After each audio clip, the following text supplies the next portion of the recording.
Welcome to Pallavi TV. నేను మీ Rajasekhar. So ఇవాళ మనము సంగారెడ్డి జిల్లాలో ఉన్న ఆర్సీపురం మండలంలో కొల్లూరు గ్రామంలో ఉన్న శ్రీ శారదాపీఠ పాలిత శ్రీదేవి భూదేవి సమేత శ్రీ లక్ష్మీ వెంకటేశ్వర స్వామి సన్నిధికి వచ్చాము. సో అందులో అక్కడ జరిగే విశిష్టత ఏంటి, ఆ ఆలయ ప్రధాన అర్చకులతో మాట్లాడి తెలుసుకుందాం పదండి.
స్వామి వారి ఆలయంలో ప్రధాన అర్చకులు గారితో ఒకసారి మాట్లాడి ఈ స్వామివారికి ఎలాంటి కైంకర్యాలు చేస్తారు, సో ఏ సందర్భాల్లో విశిష్టంగా పూజలు జరుగుతాయి, విశేషాలు అడిగి తెలుసుకుందాం పదండి.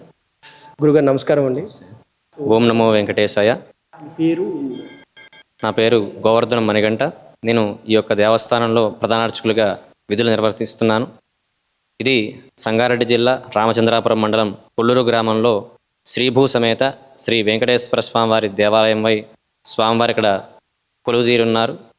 ఈ దేవాలయం గత సంవత్సరం 7 సంవత్సరాలుగా ఎంతో వైభవయుతంగా ఇక్కడ సేవలు చేస్తూ ఉదయం 6 గంటలకు దేవాలయం తెరిచి స్వామివారి ప్రభాత సేవ అనంతరం ప్రాతకాల అర్చన, బాలభోగ నివేదన చేసి భక్తులందరికీ కూడా అర్చనలు కైంకర్యాలు నిర్వర్తిస్తూ ఉదయం స్వామివారి విశేషార్చన, మధ్యాహ్నం స్వామివారికి విశేష అర్చన అనంతరం నివేదన, సాయంకాల అర్చనలు, అలాగే ప్రతిరోజు స్వామివారికి సాయంత్రం తిరుమలలో ఏ విధంగా అయితే ఏకాంత సేవ కార్యక్రమం నిర్వర్తిస్తారో ఈ దేవాలయంలో కూడా అలాగే రోజు కూడా స్వామివారికి పవళింపు సేవా కార్యక్రమం జరుగుతుంది. అదే కాకుండా ప్రతి శుక్రవారం స్వామివారికి అమ్మవార్లకి అభిషేక కార్యక్రమం, శనివారం విశేష అర్చనలు, సహస్రనామార్చన, శుక్రవారం రోజున అమ్మవారికి కుంకుమార్చనలు జరుగుతూ ప్రతి నెలా కూడా శ్రవణ నక్షత్రం రోజున స్వామివారికి విశేషంగా కళ్యాణ మహోత్సవం నిర్వహించబడుతుంది. ఇక్కడ కళ్యాణంలో ఎవరైతే పాల్గొని ఆ కళ్యాణం నిర్వర్తించుకుంటారో వారందరి యొక్క మనోభీష్టాలు కూడా నెరవేరుతాయని చెప్పి అనేక మంది భక్తులు ఈ దేవాలయంలో స్వామివారి యొక్క కళ్యాణం నిర్వర్తించుకుంటున్నారు. అలాగే ఈ దేవాలయానికి ఉపదేవాలయాలుగా గణపతి, కాశీ విశ్వనాథ స్వామి, అలాగే వీరాంజనేయ స్వామి, పంచముఖ ఆంజనేయ స్వామి, అలాగే ఈ యొక్క దేవాలయంలో విశిష్టంగా 2 శ్రీనివాసమూర్తులు అంటే 2 వెంకటేశ్వర స్వాములు ఈ యొక్క దేవాలయంలో కొలువడం ఇక్కడ విశేషం. యోగ శ్రీనివాసమూర్తిగా స్వామివారు మొదట ఈ గ్రామంలో వేయించేసి ఆ యోగ శ్రీనివాసమూర్తికి దేవాలయం నిర్మిద్దామనే సంకల్పంతో గ్రామస్తులు సహాయ సహకారాలతో ఆలయం ప్రారంభించి తదనంతరం ఇంత గొప్పగా వైభవతంగా అమ్మవార్లతో కూడినటువంటి వెంకటేశ్వర స్వామిని ఇక్కడ ప్రతిష్ఠించడం జరిగింది.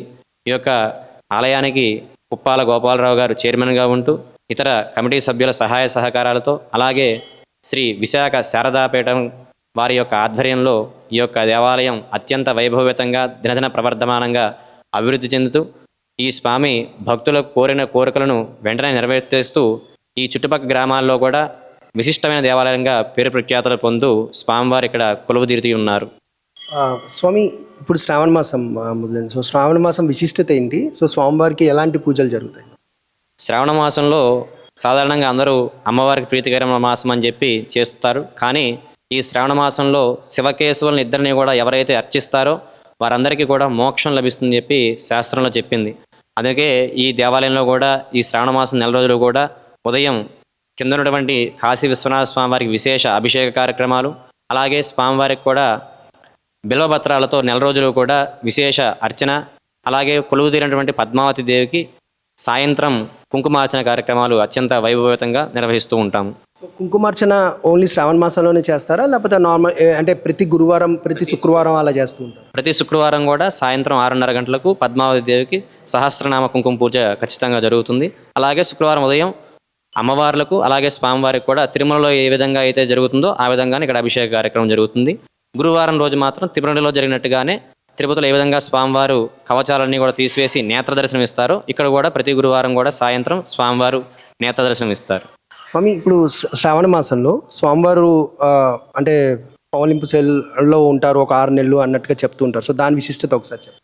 శ్రావణ మాసం అని కాదు కానీ స్వామివారు ఆషాఢ మాస శుద్ధ ఏకాదశి నుంచి మొదలుకొని కార్తీక మాస శుద్ధ ఏకాదశి వరకు కూడా యోగ నిద్రలో ఉంటారని చెప్పి మనకు పురాణోక్తి.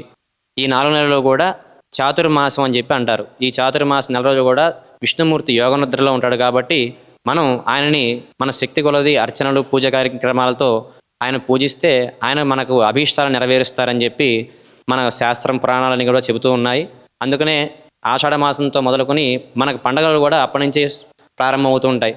ఆషాఢ మాసంలో ఏకాదశి, తొలి ఏకాదశి మొదలుకొని తర్వాత ఈ శ్రావణ మాసం, భాద్రపదంలో వినాయక చవితి, ఆశ్వేజ మాసంలో దసరా, అలాగే కార్తీక మాసంలో శివకేశులు ఇద్దరికి కూడా మనం విశేష పూజలు చేస్తూ ఉంటాం. కాబట్టి ఈ చాతుర్మాసం నెల రోజులు కూడా అత్యంత విశిష్టమైనవి. స్వామి, ఇంకోటి బింజాల సేవ చేస్తారన్నారు స్వామికి, ఎక్కడ జరుగుతుంది ఒకసారి దాన్ని కూడా ఒకసారి చూపెడతారు? స్వామివారి యొక్క పౌర్ణమి సేవని ఇప్పుడు అందరం కూడా తిలకిద్దాం. మామూలు భక్తులు కూడా వచ్చి దీంట్లో పాల్గొనొచ్చా, లేకపోతే లోపల భక్తులకి మాత్రం లోపలికి ప్రవేశం లేదు, బయట నుంచే స్వామివారి సేవలో పాల్గొంటారు. అలాగే భక్తులకి అవకాశం కల్పించేది మాత్రం ప్రతి సంవత్సరం కూడా ఫాల్గుణ మాసంలో స్వామివారికి బ్రహ్మోత్సవ కార్యక్రమం నిర్వహించడం జరుగుతుంది. ఆ రోజు ఆఖరి రోజు పౌర్ణమి సేవలో మాత్రం భక్తులందరినీ కూడా ఈ సైన్య మందిరం లోపలికి అనుమతించి భక్తులందరూ కూడా తమ యొక్క స్వహస్తాలతో స్వామివారికి ఊంజల్ సేవ చేసుకునే భాగ్యం ఆ సంవత్సరంలో ఒకసారి మాత్రమే ఏర్పడుతుంది. స్వామి నమస్కారం అండి. ఈ టెంపుల్ అంటే ఇప్పుడు ఈ వెంకటేశ్వర స్వామి ఆలయంలో ఇదే ప్రధాన గుడి అని చెప్పారు. అంటే ఫస్ట్ ఇదే ఈ గుడి వచ్చింది, తర్వాత శారదా పీఠం వాళ్ళు తీసుకున్న తర్వాత ఆ టెంపుల్ని నిర్మాణం చేయడం జరిగిందన్న. సో ఈ టెంపుల్ విశేషత ఒకసారి శ్రీలక్ష్మీ వల్బారమ్మ విఘ్నోర్మజ్మామ సుధాచార్య పర్యంతం వందే గురుర్బ్రాహ్మ. ఓం యోగినాం హృదయారుడం సప్తగోత్రా సంస్థం ఆశ్రితానాం మహాకల్పం శ్రీనివాసమహం భజే. ఓం శ్రీ గురుభ్యో నమః. శ్రీ వెంకటేశాయ నమః. ఈ దేవాలయం అనేది పురాతనం 500 ఏళ్ల సంవత్సరం నాటి దేవాలయం ఇది ఈ విగ్రహం వాస్తవంగా అసలు విగ్రహం మీకు చేవెళ్ళలో దర్శనమిస్తుంది. ఎందుకంటే అప్పుడు నవాబుల కాలంలో, రజాకారుల టైంలో ఈ ఆలయం ధ్వంసం చేయబడింది.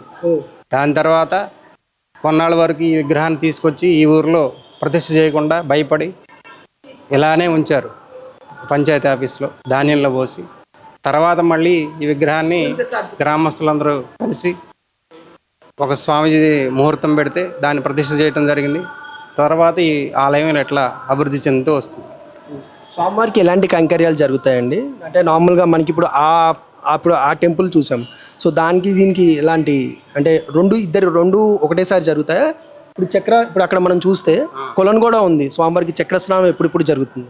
వాస్తవంగా ఈ ఆలయం పురాతనం కాబట్టి ఈ స్వామివారికి అమ్మవార్లు ఉండరు, ఓన్లీ యోగ ముద్రలో ఉండి ధ్యానంలో ఉంటాడు కాబట్టి ఈయన యోగ శ్రీనివాస స్వామి అని పిలువబడతాడు. కాబట్టి ఈయనకి మామూలుగా రోజువారీ విశేషార్చన ఉంటుంది. ప్రతి గురువారం ఉదయం 6 గంటలకు అభిషేకం జరుగుతుంది. విశేష అభిషేకము, అర్చన, అలంకారము అన్నీ యథావిధిగా జరుగుతూనే ఉంటాయి. ఈ స్వామివారికి అమ్మవారు లేరు కాబట్టి కళ్యాణాలు ఏమి ఉండవు. పైన మాత్రమే అమ్మవార్లతో కలిపి శ్రీభూ సమేత వెంకటేశ్వర స్వామి ఉన్నారు కాబట్టి అక్కడ మాత్రమే కళ్యాణం జరుగుతుంది. ఈ స్వామివారికి ఓన్లీ ఏకాంతంగా సేవ, అభిషేకము, అర్చన ఇవే మాత్రమే జరుగుతాయి. స్వామివారికి ఎప్పుడు చక్రస్నానం జరుగుతుందండి? చక్రస్నానం మన బ్రహ్మోత్సవాల సమయంలో చక్రస్నానం చేస్తారు. అక్కడ పుష్కరాన్ని కట్టారు నూతనంగా, దాంట్లో చేస్తారు. నమస్తే గురుగారు, మీ పేరు చెప్తారండి? నా పేరు శ్రీనాథ్ శర్మ అమ్మ. శ్రావణ మాసంలో శివారాధన ఎలా చేసుకోవాలి? జయంతి మంగళకాళి భద్రకాళి కపాలిని దుర్గాక్షమ శివాధాత్రి స్వాహాస్పథ నమస్తుతి. శ్రీ గురుభ్యో నమః. అందరికీ వచ్చే సమస్యలు ఏంటంటే శ్రవణ మాసం రాగానే అసలు శ్రవణ మాసంలో శివుడికి ఏ విధంగా పూజ చేసుకోవాలి, మనం ప్రసాదాలు పెట్టామా, ఎంతసేపు పూజలు చేశాము అన్న ఆలోచనలో మాత్రమే ఉంటారు. శివుడికి శ్రవణ మాసం అన్న, కార్తీక మాసం అన్న విశేష ప్రాధాన్యం. శివారాధన ఇంట్లో ఎలా చేసుకోవాలి అంటే మనకు ఆగమశాస్త్రం చెప్తుంది. ఏం చెప్తుంది అంటే జకారో జన్మ విచ్ఛేద పకార పాపనాశక జన్మ పాప వినాశిత్వ జప ఇత్యభిధీయతే అంటుంది. దీని యొక్క అర్థం ఏంటి అంటే జకారో జన్మ విచ్ఛేద, అసలు వాస్తవం జపం అంటే ఏంటిది అంటే మనం నిరంతరము స్మరణ చేసేదే జపము. ఓం నమ శివాయ నమ శివాయ ఎప్పుడైతే 11 సార్లు దాటింది అంటే ఇది జపము అన్న అకౌంట్లో ఆ సిస్టంలో వెళ్ళిపోతుంది. జకారో జన్మ విచ్ఛేద, ఈ జకారం ఏం చేస్తుందంటే ఈ జన్మని విచ్ఛేదం చేస్తుంది. విచ్ఛేదం అంటే ఏంటంటే విరగొడుతుంది. పకార పాపనాశక, ఈ పకారం ఆ పాన్న అక్షరం ఏం చేస్తుందంటే ఈ జన్మలో చేసిన పాపాన్ని నాశనం చేస్తుంది. మనం నిరంతరం ఇంట్లో చిన్న శివలింగం పెట్టుకొని లేదా స్వామివారి చిత్రపటం పెట్టుకొని ఓం నమ శివాయ అన్నదే అక్కడ ప్రాధాన్యము. నువ్వు ఎన్ని ప్రసాదాలు పెట్టినా ఎన్ని విధమైన పూలు పెట్టినా విశేష ఫలితం రాదు. ఎప్పుడైతే మనస్ఫూర్తిగా ఓం నమ శివాయ అని ఒక పుష్పం పెడుతున్నావో, ఓం నమ శివాయ అన్న పదం ఎప్పుడైతే అంటున్నామో అప్పుడు విశేషమైన శివానుగ్రహం అన్నది లభిస్తుంది. మకారం మననం ప్రహస్త్రకారాస్త్రాన ఉచ్యతే మననత్రాణ సంయుక్తో మంత్ర ఇత్యభిధీయతే అంటే ఏంటిదంటే మకారం మననం. ఈ మకారం అంటే ఏంటిదంటే మననము. ఎవరైతే మననం చేస్తూ ఉంటారో మకారం మననం ప్రహస్త్రకారాస్త్రాన ఉచ్యతే మననత్రాణ సంయుక్తో మంత్ర ఇత్యభిధీయతే. మీకు ఇంతకుముందు చెప్పాను మకారం మననం అసలు జపం అంటే ఏంటిదో చెప్పాను. 11 సార్లకు మించి ఓం నమ శివాయ అంటున్నాము అంటే అది జపము అన్న అకౌంట్లో పడిపోతుంది. మంత్రం అంటే ఏంటిది? శివ పంచాక్షరి మంత్రం ఓం నమ శివాయ, దీన్ని శివ పంచాక్షరి మంత్రం అంటారు. ఈ మననం ఓం నమ శివాయ ఎప్పుడైతే మీరు నిరంతరం అంటూ ఉంటారో ఆ పరమశివుడు ఎప్పుడైతే నిరంతరము నమ శివాయ అంటున్నావు కాబట్టి నమ శివాయ అన్న పదం మీరు నిరంతరము అంటే ఆ మంత్రం ఏం చేస్తుందంటే మిమ్మల్ని కాపాడుతుంది. నమ శివాయ నేనంటే నన్ను కాపాడుతుంది, ఓం నమ శివాయ మిమ్మల్ని అంటే మిమ్మల్ని కాపాడుతుంది. శివ ఇంట్లో పూజలు చేసుకున్నప్పుడు ఎన్ని నైవేద్యాలు పెట్టినా ఎన్ని పూజలు చేసినా ప్రాధాన్యం ఏంటంటే ఓం నమ శివాయ స్వామివారి స్మరణ మాత్రమే ప్రాధాన్యత. శ్రీమాత్రే నమః, శ్రీ గురుభ్యో నమః. జయంతి మంగళకాళి భద్రకాళి కపాలిని దుర్గాక్షమ శివాధాత్రి స్వాహా స్వధా నమోస్తుతే. అందరూ శివాలయం నుండి కొబ్బరికాయ తీసుకెళ్ళొచ్చా అన్న సమస్య అందరూ కూడా ఆలోచన చేస్తూ ఉంటారు. ఈ డౌట్ అందరూ కూడా వచ్చి ఉంటుంది. అసలు శివాలయం నుండి కొబ్బరికాయ ఇంటికి తీసుకెళ్ళొచ్చా అంటే ఖచ్చితంగా ఏ శివాలయంలో నుండి అయినా కొబ్బరికాయ తీసుకెళ్ళొచ్చు. కానీ పక్కన చండీశ్వరుడు అని ఉంటాడు. ఆ చండీశ్వరుడికి నమస్కారం చేసుకొని మీరు శివాలయం నుండి తీసుకెళ్లే ప్రసాదము చండీశ్వరునికి చూపించి ప్రసాదం తీసుకెళ్ళాలి. తర్వాత ఇంట్లో శివలింగం ఉంటే ఏ సైడ్గా పెట్టుకోవాలి అన్న ఆలోచన అందరూ కూడా వస్తుంది. ఎప్పుడైనా శివలింగము పానమట్టం ఏదైతే ఉందో ఆ పానమట్టము ఎక్కడ మీరు లింగాన్ని పెట్టుకున్నా కానీ ఈ పానమట్టం కానీ ఉత్తరం వైపు ఉండాలి. పానమట్టం ఏదైతే ఉందో ఈ పానమట్టము ఉత్తరం వైపు ఉండాలి. శ్రీమాత్రే నమః, శ్రీ గురుభ్యో నమః. గురువుగారు, శివుడికి పానవట్టం ఎటువైపు పెట్టాలి అంటే చాలా మందికి ఒక సందేహం ఉంది, అది ఎడం వైపుకి పెట్టాలా కుడివైపుకి పెట్టాలా అని చెప్పి. ఈరోజు మీరు ఆ సందేహాన్ని తీర్చగలరు? చాలా మంచి ప్రశ్నమ్మ. జయంతి మంగళకాళి భద్రకాళి కపాలిని దుర్గాక్షమ శివాధాత్రి స్వాహా స్వధా నమోస్తుతే. అందరికీ ఉండే డౌట్ ఏంటంటే శివునికి ఇంట్లో శివలింగం ఉంటే పానమట్టం ఏ సైడ్ ఉండాలి అన్న డౌట్ అందరికీ వస్తుంది. కొందరు బయటకు చెప్తారు, కొందరు చెప్పరు. అసలు శివుడికి ఎన్ని ముఖాలు అన్న విషయం ముందు తెలుసుకుందాం. శివుడికి మొత్తము 5 ముఖాలు. ఒకటి తూర్పు ముఖము, ఒకటి దక్షిణ ముఖము, ఒకటి పడమర ముఖము, ఒకటి ఉత్తర ముఖము, ఇంకోటి ఈశాన ముఖము. శివుడికి మొత్తం 5 ముఖాలు ఉంటాయి. ఎప్పుడైనా మనం సహజంగా ఏ శివాలయంకి వెళ్ళినా శివుడు తూర్పు వైపు చూస్తూ ఉంటాడు. శివలింగం ఎక్కడున్నా సహజంగా శివుడు తూర్పు వైపుకి చూస్తూ ఉంటాడు. శివుడికి మనం దర్శనం చేసుకునేది కూడా ఈ తూర్పు వైపు ఉన్న శివాలయాలు కొద్దిగా ఎక్కువగా దర్శనం చేసుకుంటూ ఉంటాం.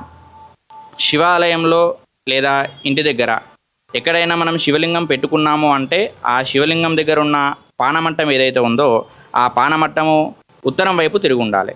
మీరు ఇంట్లో పెట్టుకున్నా, ఆఫీస్లో పెట్టుకున్నా, మీరు ఏ గుళ్ళో ప్రతిష్ఠ చేసినా కానీ ఈ శివలింగానికి ఉన్న పానమట్టం ఎప్పుడు కూడా ఉత్తరం వైపే ఉండాలి. జై శ్రీరామ్. నమస్తే స్వామి. ఇక్కడ ఆంజనేయ స్వామిని ఎలా పూజించుకుంటే ఉత్తమ ఫలితాలు పొందుతాము? ఓం శ్రీ గురుభ్యో నమః. మనోజవం మారుతతుల్యవేగం జితేంద్రియం బుద్ధివాతం వరిష్టం వాతాత్మజం వానరయుధముఖ్యం శ్రీరామదూతం శిరసా నమామి. ఓం ఆంజనేయాయ నమః. ఈ ఆంజనేయ స్వామి అని సుమారు 350 ఏళ్ళ నాటి చరిత్ర కలిగిన దేవాలయం ఇది. ఇదే స్థలంలో రావి చెట్టు కింద ఈ స్వామివారు ఇక్కడ వెలిశారు. తదనంతరం దీన్ని ఈ ఆలయంలోకి మార్చడం జరిగింది. స్వామి, ఆంజనేయ స్వామికి ఎన్ని ప్రదక్షిణాలు చేయాలి? అంటే జనరల్గా అందరికీ 3 చేయాలి, 5 చేయాలి, 11 చేయాలి, 9 చేయాలి ఇలాంటి అనుకుంటారు కదా. అసలు ఎన్ని చేస్తే మనకి ఉత్తమ ఫలితాలు పొందుతాము? ఆంజనేయ స్వామికి కోరిన కోరిక ఖచ్చితంగా తీరాలంటే కంపల్సరీగా 108 ప్రదక్షిణాలు అనేది చేయాల్సి ఉంటుంది. 108 ప్రదక్షిణాలు అయిన తర్వాత విశేషమైన ఆకుపూజ కానీ వాళ్ళు కోరిన మొక్కుల ప్రకారం 108 ప్రదక్షిణాల తర్వాత తదుపరి మంగళవారం కానీ తర్వాత కానీ వాళ్ళు విశేషమైన అర్చన, అభిషేకం, ఆకుపూజ, సింధూరి పూజ చేయించుకోవచ్చు. కానీ ఇన్స్టాగ్రామ్లో కానీ అయ్యగారులు మీకు ఈ కష్టం ఉంటే ఈ పని చేయండి, ఆ కష్టం ఉంటే ఈ పని చేయండి అని విపరీతంగా ఇన్స్టాగ్రామ్లో, యూట్యూబ్లో ట్రోల్ చేస్తూ ఉంటే వాళ్ళ పరిస్థితులు మాత్రమే వస్తున్నాయి. కానీ మన శాస్త్రాలు ఏం చెప్తున్నాయంటే మనం ఏ దేవుడైనా ఏ దేవత అయినా కానీ మనస్ఫూర్తిగా మనం స్మరణం చేసుకున్నట్టయితే, ఇప్పుడు శివుడు ఉన్నాడు, లేదంటే అమ్మవారు ఉంది, మనస్ఫూర్తిగా మనము శివుణ్ణి కానీ అమ్మవారిని కానీ వేడుకుంటే ఖచ్చితంగా ఆ పరమశివుడు కానీ ఆ అమ్మవారు కానీ ఏ దేవత అయినా సరే మీరు మనస్ఫూర్తిగా మంత్రం చెప్పి పిలిస్తే ఖచ్చితంగా పలుకుతుంది. మీ సమస్యకు సొల్యూషన్ ఏంటి అంటే ఏ జ్యోతిష్యుడి దగ్గరికి వెళ్ళాల్సిన అవసరం లేదు.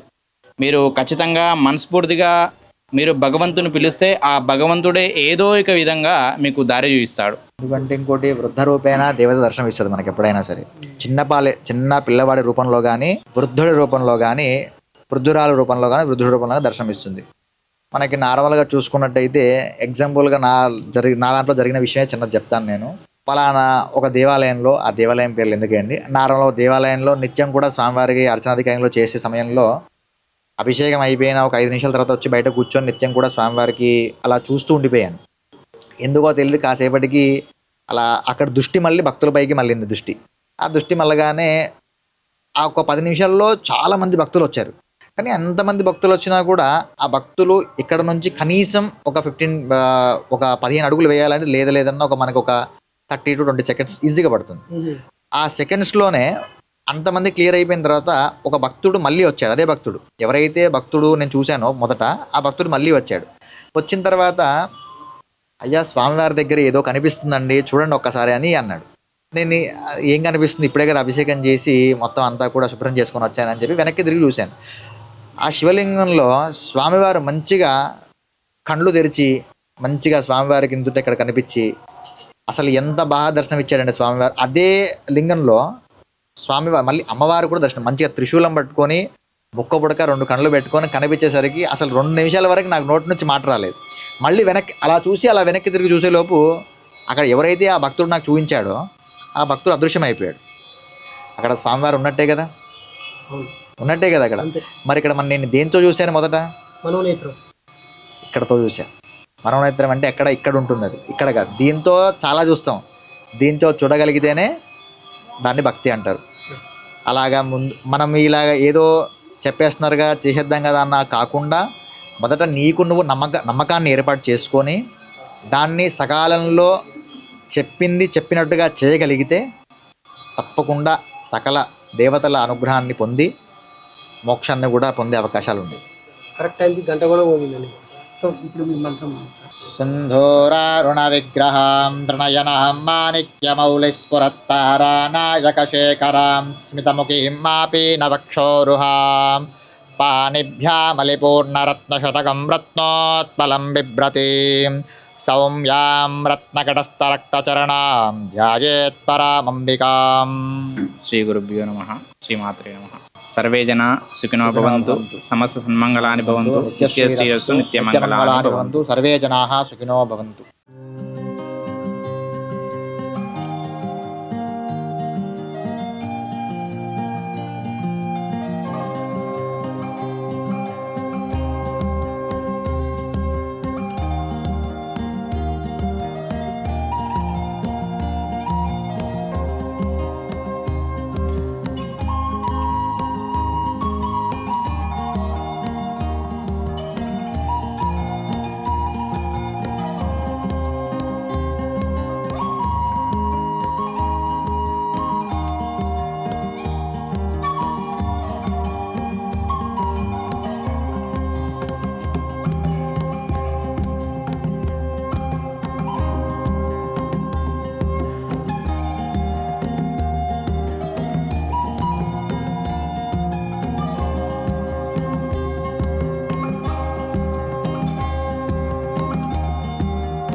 స్వామి మీ పేరండి, సో స్వామివారికి ఎలాంటి పూజలు చేస్తారు, అంటే ఏ టైంలో విశిష్టంగా పూజలు జరుగుతాయి సో స్వామి? అయితే మొదట మనం స్వామివారికి ప్రార్థన చేసుకుందాం. ఆ తర్వాత చిన్నగా మొదలు పెట్టుకుందాం. మొదట గణపతికి ప్రార్థన.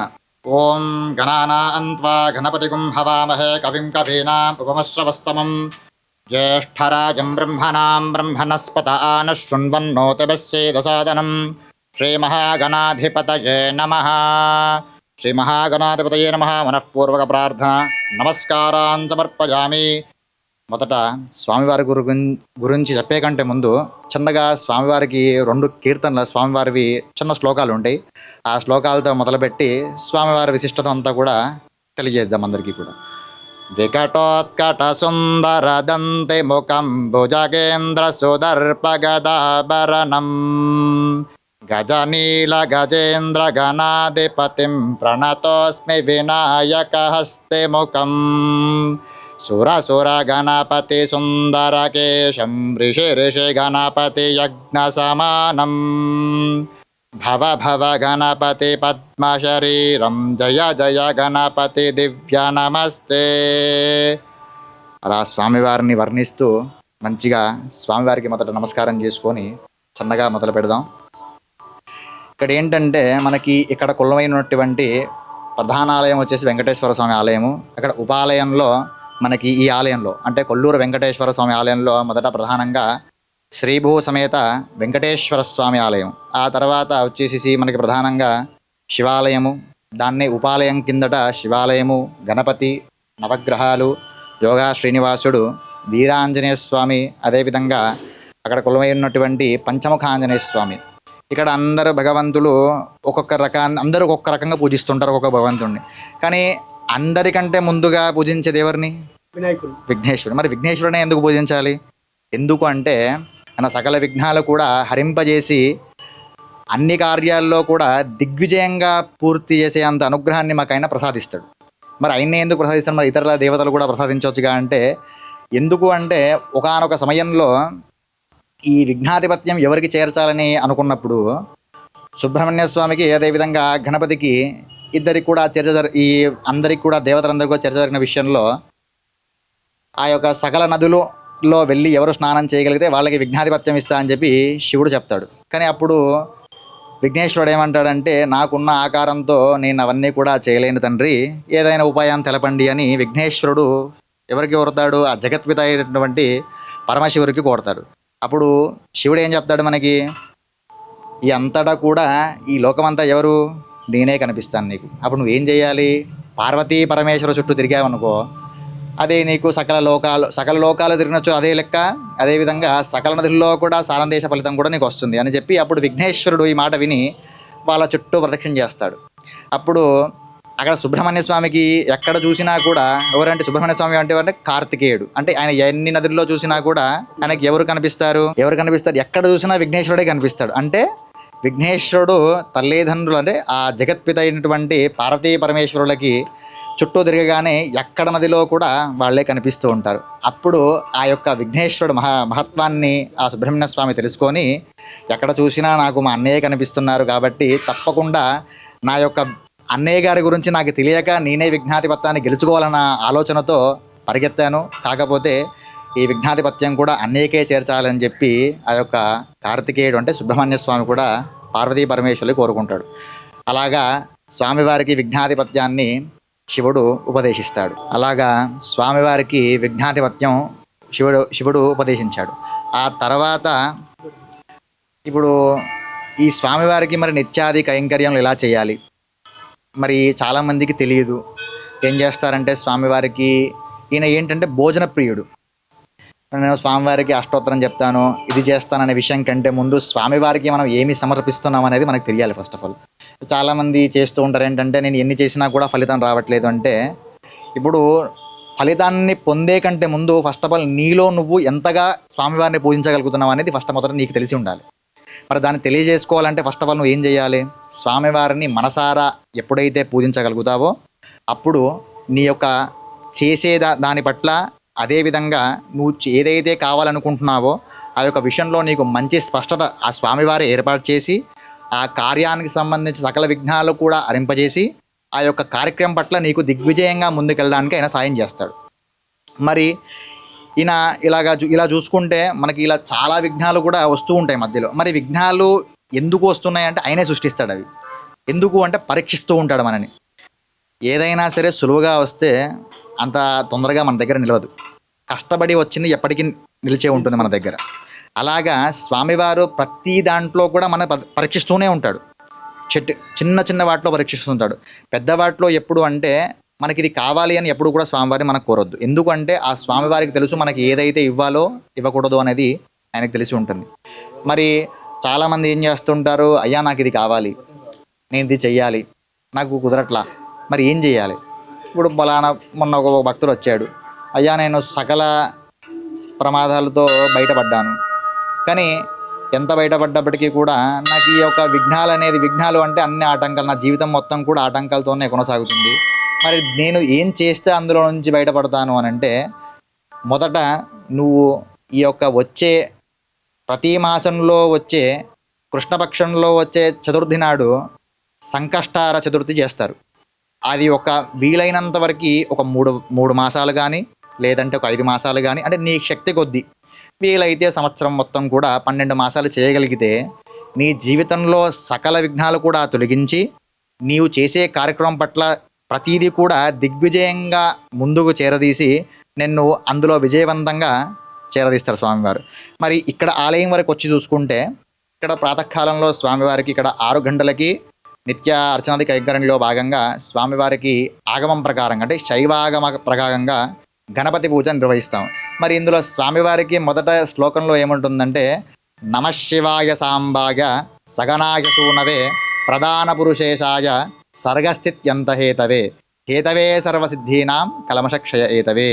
అంటే ఇక్కడ ఏంటి, స్వామివారిని అన్న ప్రధాన పురుషుడు. ఎప్పుడైతే కల్మషం లేకుండా నిత్యం కూడా స్వామివారిని ఆరాధిస్తూ ఉంటామో తప్పక ఆయన మనకి అనుగ్రహిస్తాడు. ఇదే విధంగా ఇక్కడ స్వామివారికి నిత్యార్చన కైంకర్యంలో భాగంగా చూసుకుంటే స్వామివారికి నిత్యం కూడా ప్రాతకాలంలో ఆగమోక్తం ప్రకారంగా కార్యక్రమాలు నిర్వహిస్తూ ఉంటాము. ప్రతి మాసంలో వచ్చే కృష్ణపక్షంలో వచ్చే చతుర్థి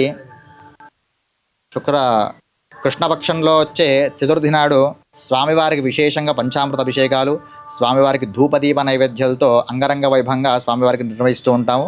అదేవిధంగా నాతో సాయంచే మా తమ్ముడు శ్రీనాథ్ శర్మ గారు కూడా నాతో పాటు ఉండి వాడి యొక్క ధైర్యం నాకు చేకూర్చి ఈ యొక్క కార్యక్రమం పట్ల అన్నీ కూడా దిగ్విజయంగా పూర్తి చేయడానికి సహాయపడుతూ ఉంటాడు. అదేవిధంగా అక్కడ శివాలయంలో ప్రతి మాసంలో కూడా వచ్చే కృష్ణపక్షంలో వచ్చే చతుర్దశి అంటే మనకి మాస శివరాత్రి అని అంటారు దాన్ని. అంటే మనకి మహాశివరాత్రి ఎంత ప్రాముఖ్యతనో మహాశివరాత్రి కూడా అంతే ప్రాముఖ్యత. మరి అక్కడ ఏ విధంగా అయితే మనం అంగరంగ వైభవంగా చేసుకుంటామో ఇక్కడ స్వామివారి కూడా అదే అంగరంగ వైభవంగా స్వామివారికి పూజలు నిర్వహిస్తూ ఉంటాము.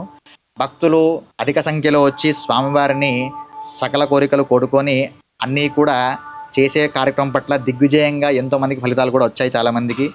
ఈ చేసుకోవడం వల్ల ఏంటంటే సకల సంకటాలు కూడా దూరం చేసి మనకి జీవితంలో మంచి అనుగ్రహాన్ని ఇస్తాడు ఆయన.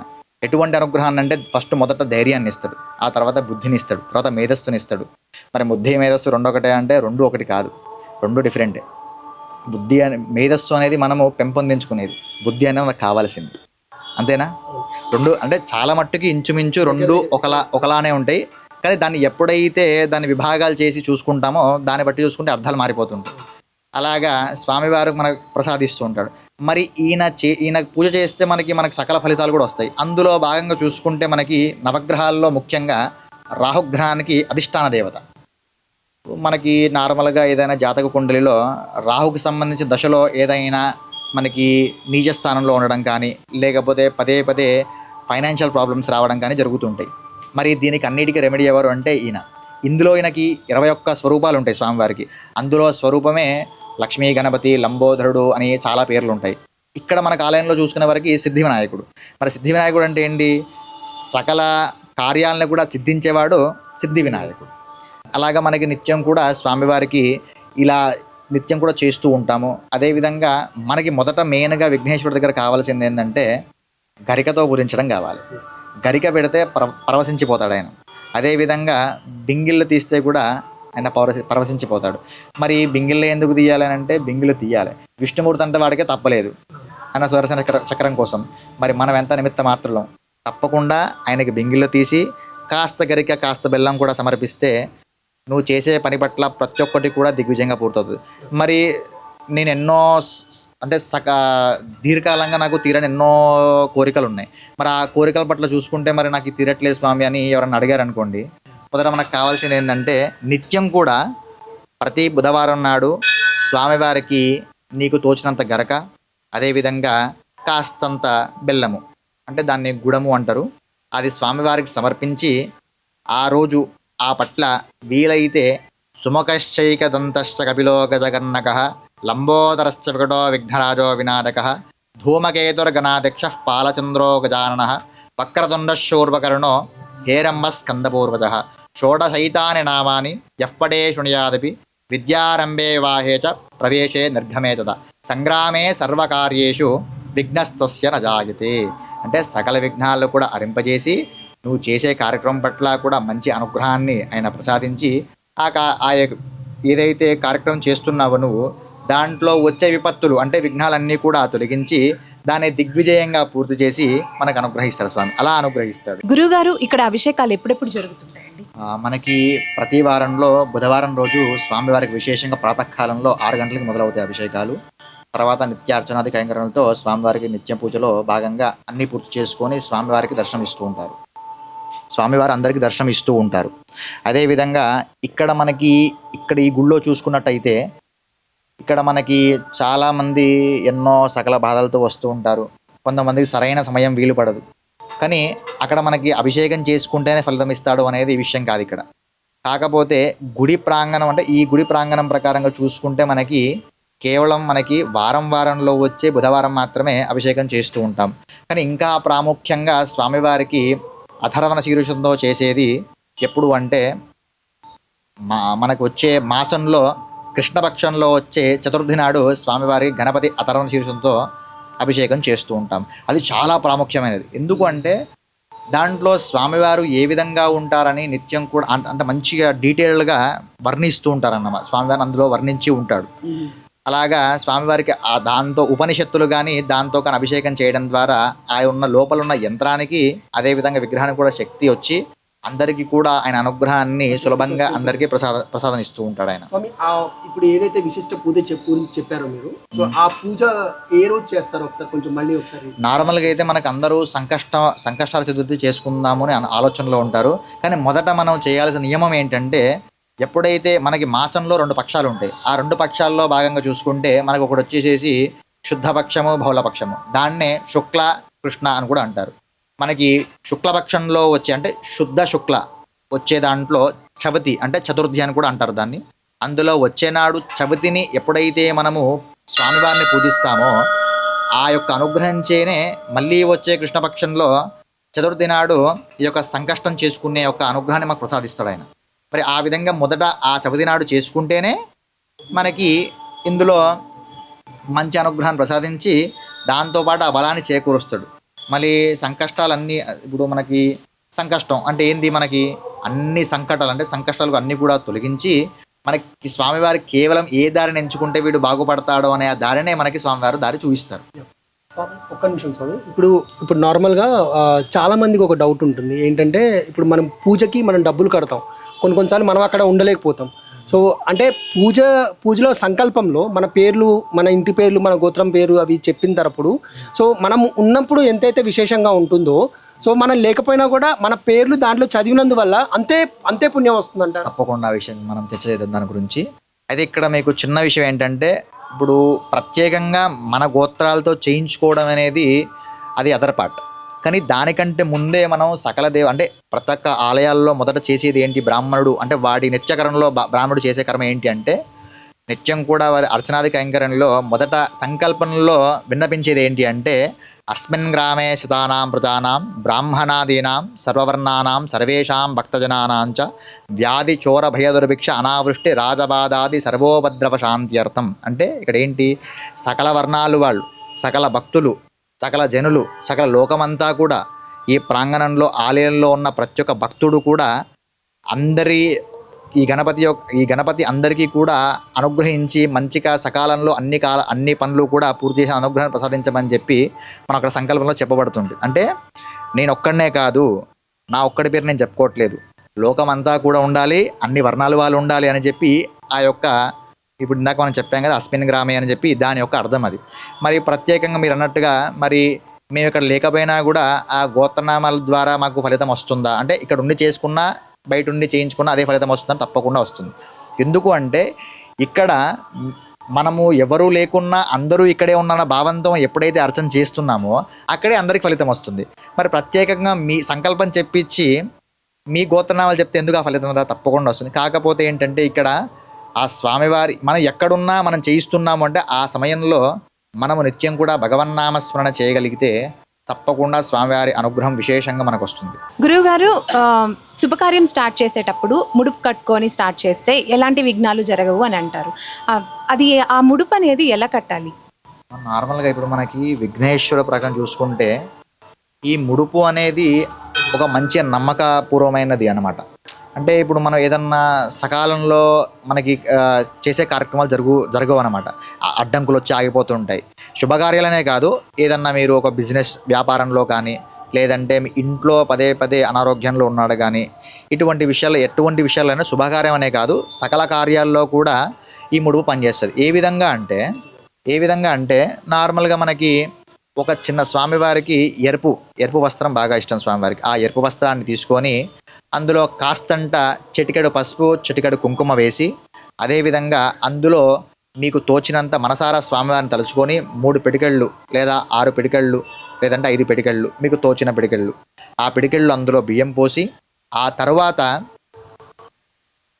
మీకు తోచిన దక్షిణ అది ఎంతన్నా కావచ్చు, అది రూపాయే కావచ్చు, ₹1 కావచ్చు, మనసారా స్వామివారిని తలుచుకుంటూ అందులో వేసి దేనికోసమైతే మీరు ఆ యొక్క ముడుపుని కట్టుకుంటున్నారో ఆ సంకల్పం మనసులా 3 సార్లుగా స్మరించుకొని అదేవిధంగా ఒక కొబ్బరి గిన్నె అంటే కుడిక తీసుకొని అందులో ఖజూర పండు 2 వక్కలు ఒక పసుపు కొమ్మ తీసుకొని అందులో వేసి స్వామివారి నామాన్ని నిత్యం కూడా స్మరణ చేస్తూ ఆ యొక్క ఎర్ర దారం ఉంటుంది ఆ దారంతో ఆ ముడుపుని మంచిగా నీట్గా కట్టేసి మీరు ఇంట్లో పూజించుకునే అంటే గదిలో అక్కడ దానికి నిత్యం మంచిగా గంధం బొట్టు పెట్టి కుంకుమ బొట్టు పెట్టి నిత్యం మీరు ఆ కార్యక్రమం మొత్తం కూడా దిగ్విజయంగా పూర్తయ్యేంత వరకు ఆ ముడుపుకి నిత్యం కూడా పూజిస్తూ ఉండాలి.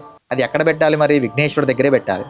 అలా చేసుకోవడం ద్వారా ఏమవుతుందంటే అక్కడ మూటలో ఏముందనే విషయం ఇక్కడ కాదు, మన నమ్మకమే ఆ యొక్క ముడుపు. సో మన భక్తి ఎంతవరకు ఉండేది ప్రధానం. అంతే.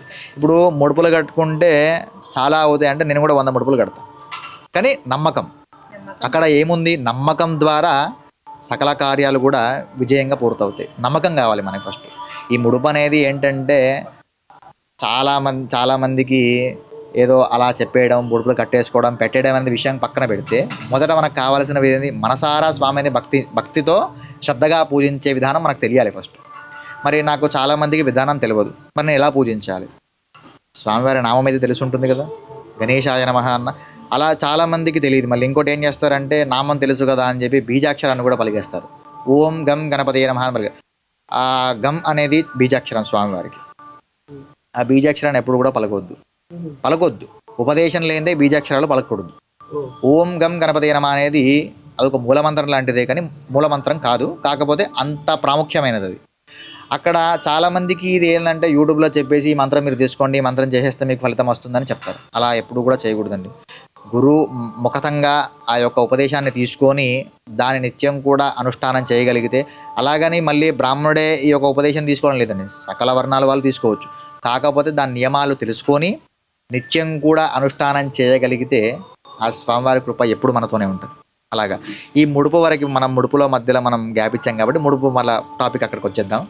ఈ ముడుపులో చూసుకుంటే మనకు మొదట కావాల్సింది భక్తి అండి. అందులో మీరు సకల సామాగ్రి వేయండి, వజ్రాలు తీసుకొచ్చి వేయండి, వైడూర్యాలు తీసుకొచ్చి వేయండి, కానీ ఇక్కడ మనకు కావాల్సింది ఏంటి? భక్తి. మొదట భక్తి అంటే ఇన్సైడ్ ఆత్మతో కనెక్ట్, అంటే ఈ జీవంతో స్వామివారిని కనెక్ట్ చేయాలి మనం. అలా కనెక్ట్ చేయగలిగితే అదే భక్తి. ఈ మన కోరికలు అనేది మనం ఎప్పుడు కోరుకోవద్దండి. సకాలంలో ఆయన ఏది మనకు చేకూర్చాలో అది చేకూరుస్తాడు. అలా చేకూరుస్తే అది ఎప్పటికీ నిలుస్తుంది. కోరి తెచ్చుకుంది ఎప్పుడు నిలవదు, కోరకుండా వచ్చింది ఎప్పటికీ నిలుస్తుంది. అలాగా